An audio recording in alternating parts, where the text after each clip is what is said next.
bunch of friends of mine were calling me to watch this show with Joe Rogan and Peter Poilievre. I mean, thinking that I'm gonna be, they're like, oh, you gotta watch it, you must watch it, it's so interesting, oh my god.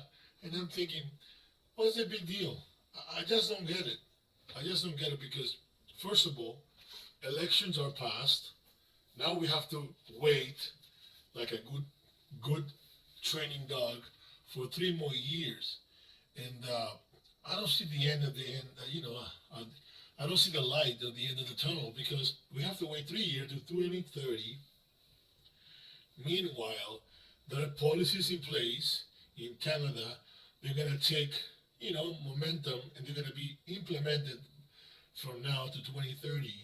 One of them, you guys don't know this, Canada is not forcing people not to buy gasoline cars. It's actually forcing the car dealers not to sell more than 60% of their fleet. It needed to be electrical cars. So what's that mean? They're not putting pressure on us anymore not because they're afraid of the people or because the government thinks that we are brave, which we are not. Watch what happened in 2020. There's no braveness in Canada. I'm ashamed to say it, but I have to say it. No one's brave, no one. Oh, I'm going to be fighting for freedom. What does fighting for freedom mean to you? Filing a complaint online, I don't know. Going to Ottawa to protest with the truckers, which I did for the first week, and then I got tired because what am I doing here? I thought about something else, but anyways, I'm not going to say it because YouTube and whatever, policies. But anyhow, but then I have a bunch of friends, bunch of beta male friends calling me, oh, bro, you're going to see this. So I'm going to watch it. And I did watch it. So I just want to come over here with my thoughts at the beginning. This is like so Canadian, so polite. And look where we are right now, So as I said before, now this McCartney is going to implement carbon tax and everything else, the 2030 agenda, everything is going to be implemented in a way that you're not going to feel it. So he said, now I'm not going to force people to pay for the carbon tax at the pumps. No. What I do a different type of tax and I put it on every single transaction from a bank, deposits, withdraw, pensions, anything. So now, instead of people who has car paying the carbon tax, now it's everyone. Huh? Perfect. Now, they say, how are you going to enforce people buying more electrical cars? Even though we all know, we will know that the electrical cars produce more contamination than gasoline cars and emissions and everything else. We know that. We know the mining of the minerals to make the batteries. We know everything. We know about the nuclear plants.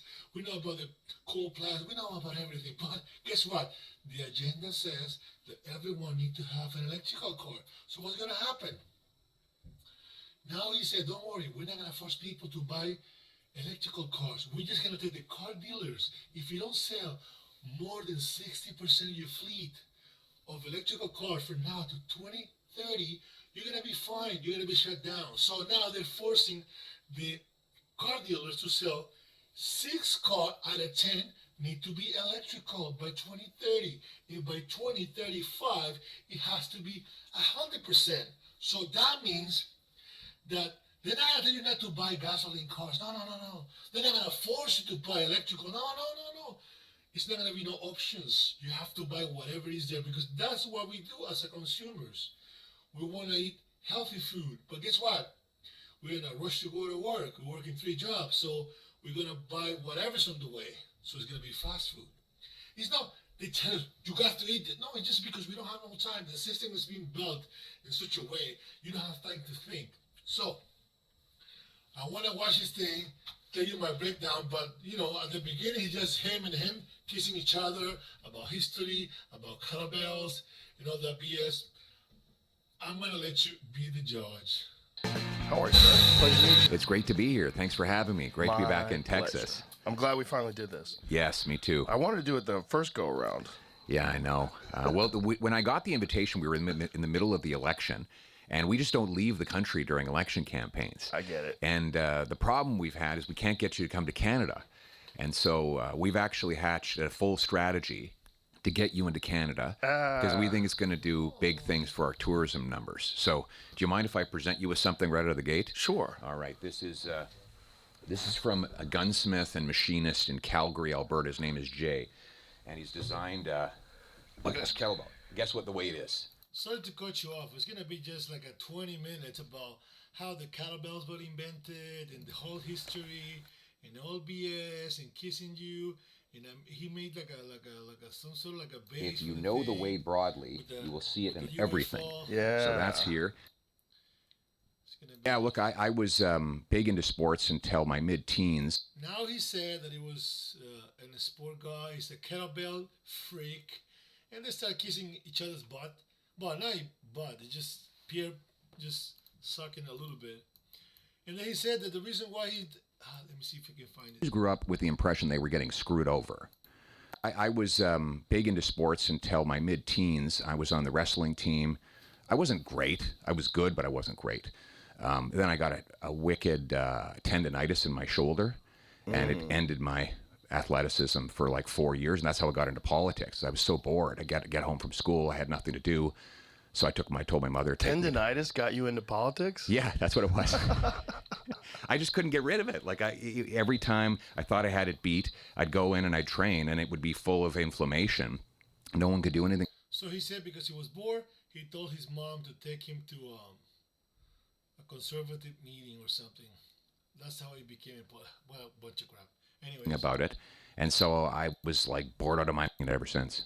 Wow, that's a fascinating transition from wrestling and tendonitis, getting deeply involved in politics.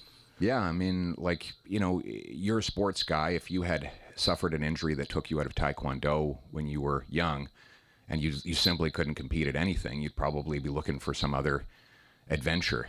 Yeah, That's how it was. Well, we're lucky that stem cells weren't around back then, or you never would have gotten into politics. That's right.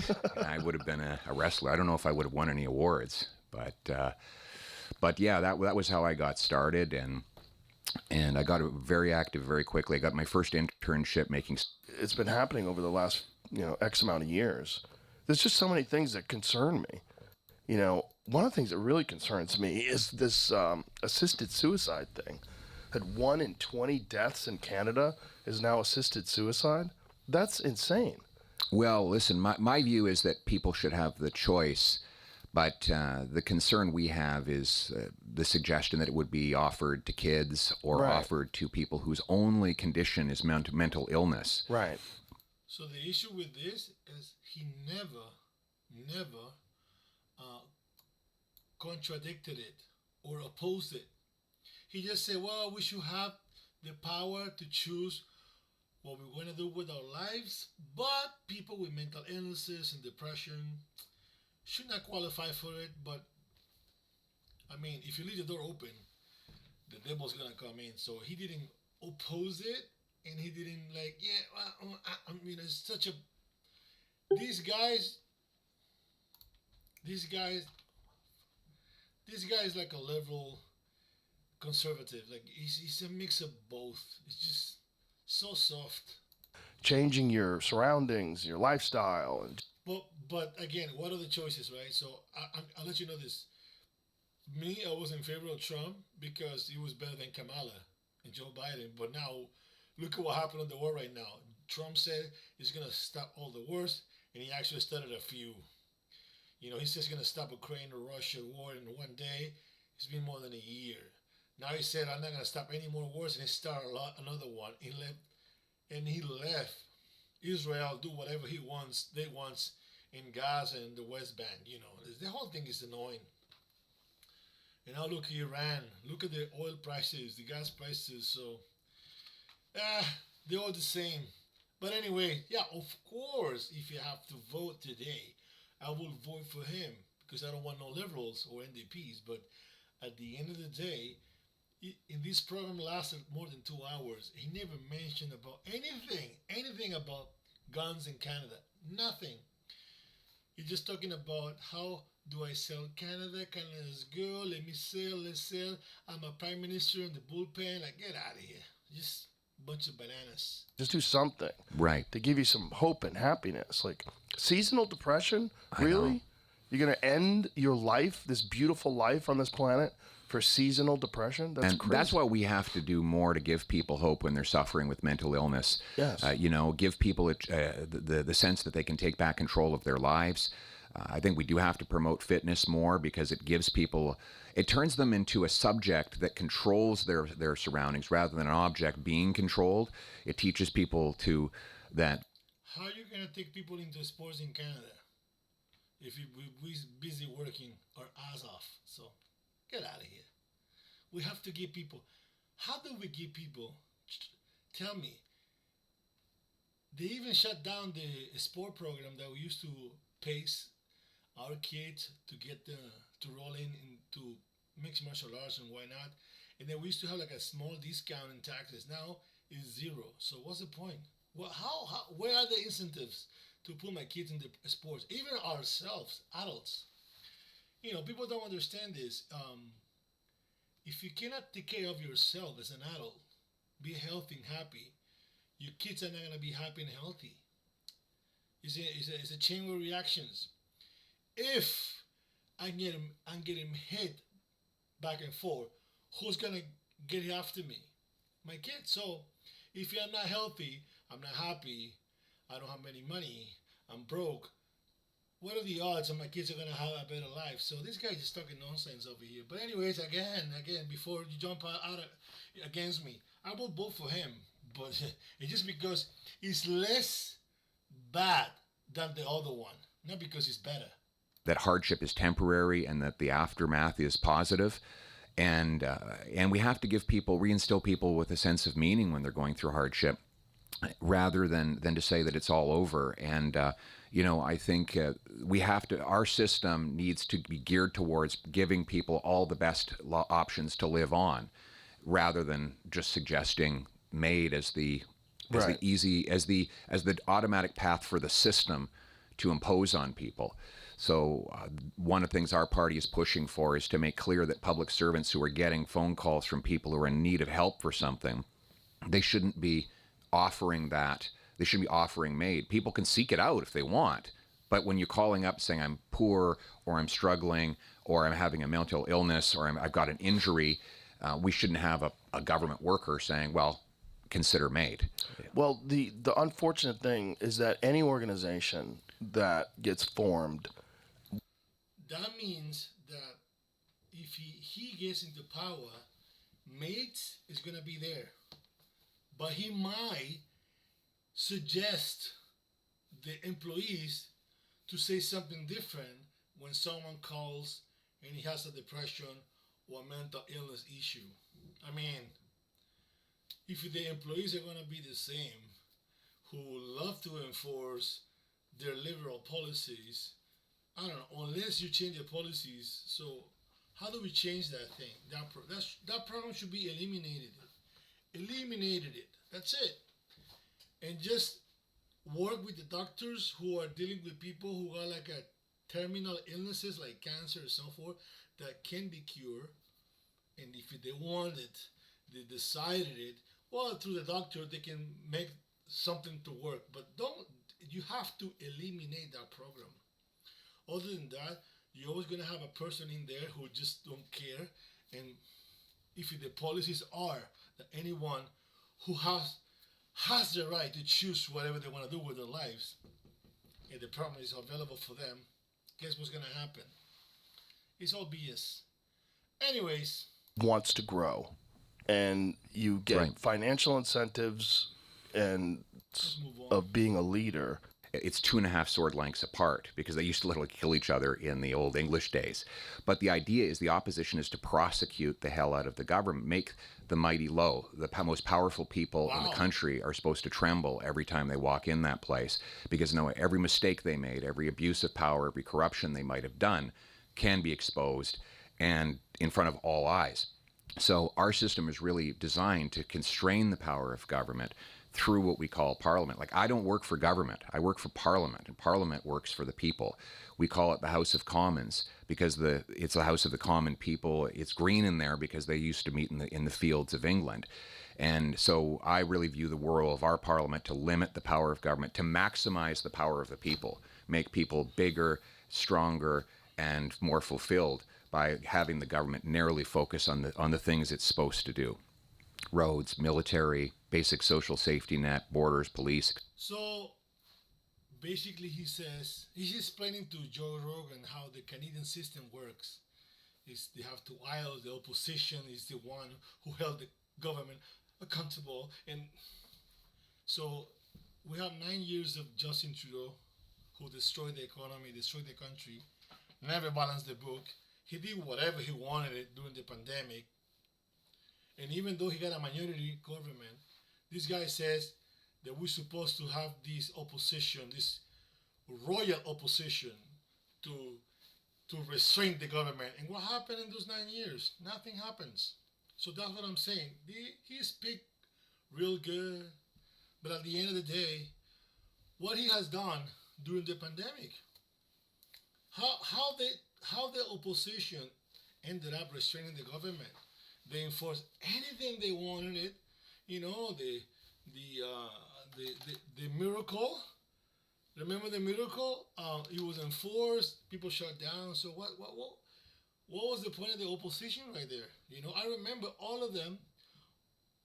O'Toole, he was O'Toole, whatever the name was. He was the guy who was leading the Conservative Party. And I remember it was a video of them, Green Party, the NDP, the Liberals, the Conservatives, and the Québécois, singing, hence, you know, let's get a shot, let's be healthy, whatever.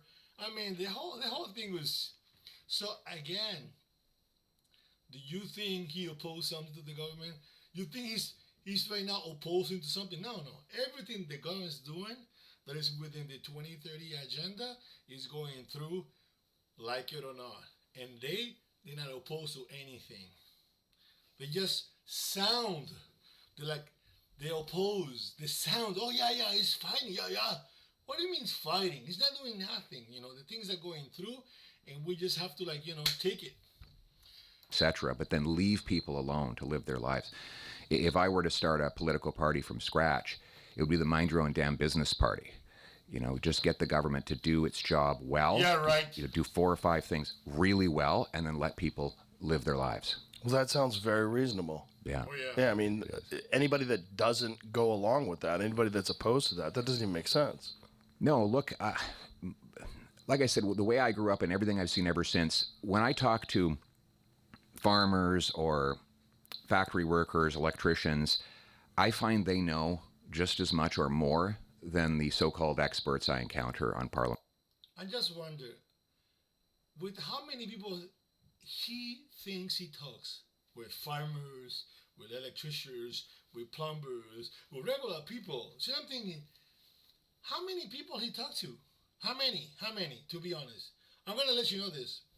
In my town, I live in a very small town, north of Toronto. Very small town. And we have an MP. I met the guy a couple of times going around the block asking for voters. And I remember I tried to talk to the guy once. He didn't listen to me. I tried to send emails. I sent like 1,000 emails. Never respond back to me. One day I called his office, and the woman who worked for him, he kind of ignored my questions because I have an accent, so I thought he was an immigrant looking for asylum or something. So anyways, what I'm saying, with how many people you think he talks, like with plumbers, electricians, farmers, how many? If my MP of my small town can't talk to me, and I tried for years, my town's been conservative since I can remember, and I can never talk to the guy. And I want to talk to him a few things. Never, ever. I want to talk about guns laws. I want to talk about the economy. I'm still talking to him about the CEB that it was given away to families during COVID in 2020. no answer. So I'm wonder. That's what these people say. I speak with Canadians every day. I'm thinking, how many? With how many? Because their circle, social circle, is very small. You know, and that is small, but it's bigger than my town. So out of I don't know 40 million people in Canada, how many will he talk to? You know, that's what I hate when they say Canadians wants, Canadians wants. How do you know that? So anyhow, again, because I know I have a lot of beta males watching, I would vote for him because he's the less bad, still bad, but it's less than the other one. That's all it is. It's not good. Hill. Like back during COVID when all these governments were printing money and all the politicians and bankers said, oh, this is great. Well, look at all this money we get to spend. I walk around communities and I'd have like mechanics say, you know, we're going to have inflation. And I would say, yeah, it makes sense to me. And I'd go back to Parliament Hill and the Do you think it was a real mechanic who told him that? What mechanic? The guy never takes his car to the mechanic. What are you talking about? What is he talking about? Anyways. experts would all say, no, there's not going to be any inflation. And sure enough, all that money filtered into the economy, bid up all the goods we buy, and everybody got smoked with higher prices. But the point is that it was the common people who don't study this stuff for a living, who don't read endless reports and studies, who could just figure out that if there's money pouring into the economy that's not matched by goods and services, it's going to bid up the cost of everything. Oh, thank you for calling us smart. So what? Oh, yeah. Thank you. I feel good. So that's my experience and my ideology is the common guy knows how to make his own decisions. We need to empower him to do that. Yeah, just stay out of people's lives. Exactly. So how the politicians give us power? I'm just telling you. I vote for my MP and I can talk to him. It's hard to talk to him. So how can I talk to my prime minister? If my school trustees don't listen to me, not to me, to us. I'm not saying to me, I'm saying to us. They don't have no time, they're too busy, it's too many people, it's too many complaints. So how do they know what we need? Anyhow. So there's a narrative in America. And the narrative is that you were about to win and your party was about to win. But then Trump came along and said he was going to turn Canada into the 51st state, and everybody went crazy. Is that accurate? I wouldn't say they went crazy. I mean, they got very upset. They should be upset, though. I mean, well, it's a crazy thing to say. It is a crazy thing to say. Canada's not for sale. We're never going to be the 51st state. We love Americans as neighbors and friends, but we want to be uniquely and we want to be sovereign as Canadians. It's our country. It's where we grow up. You're a patriot. As an American, I'm a patriot as a Canadian. It's where my grandfather arrived. Okay. It's where our collective ancestors put on military uniforms and sailed to fight wars. It's where our grandkids are going to live. We're very proudly Canadian. So we're never going to be the 51st state. And I just wish he'd knock that shit off so that we can get back to talking about the things that we can do as two separate, but two separate countries that are actually friends. Did that really have that much of an effect up there? Like, did people take him seriously? They say the future. I'm going to say this. And I'm going to cut this first part of this video. I don't think Pierre Poilievre lost because Mark Carney did a better campaign about elbows up and Canada first.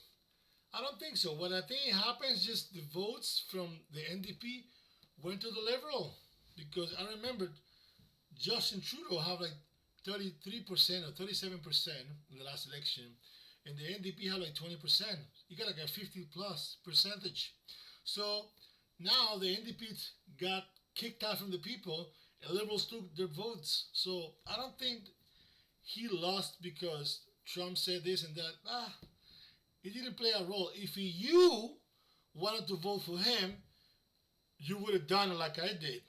If you are liberal and you were NDP, you would have voted for Mark Carney. That's it. That's what happened. That's what happened. Trump didn't, in my opinion, didn't change conservatives into liberals or liberals into conservatives. people voted for the people that love to vote. Liberals and NDP used to have 50% plus of the government for the last 9 years. So in this case, people got enough with the NDP. It went both to liberals, which is stupid, but that's what happened. So anyhow, guys, I'm gonna cut the video over here because this video lasts for like 2 hours. And yeah, I just, my 2 cents about the video. It's long. It's like 80%. I must have to go through, but it's a lot of just talking, kissing each other, talking about history, about fighting and MMA and UFC and blah blah blah, and selling Canada. And then in one point, Pierre Poilievre says, "Oh, I don't wanna talk to Trump because I respect the command chain." And I understand that. So what is next? So what's the point of this interview?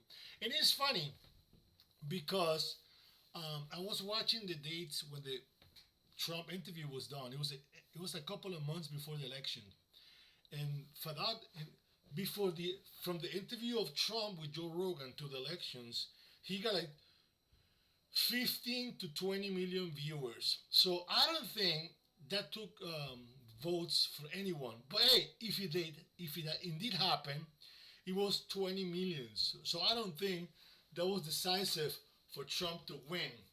Nowadays, after more than a year, Trump's interview has over 61 million votes, which could be the difference for the elections when Trump was running. But that didn't happen until now. It's a year after. So I don't think Joe Rogan podcast kind of swing voters into Republicans. I don't think so.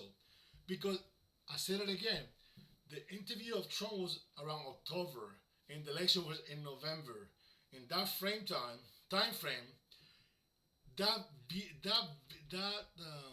video, the podcast got 21 million viewers, between 15 and 21 million viewers. So I don't think there's also people swinging to vote for Republicans, even though, remember, maybe 40% of those watch things was in Europe, in Canada. So I don't think so.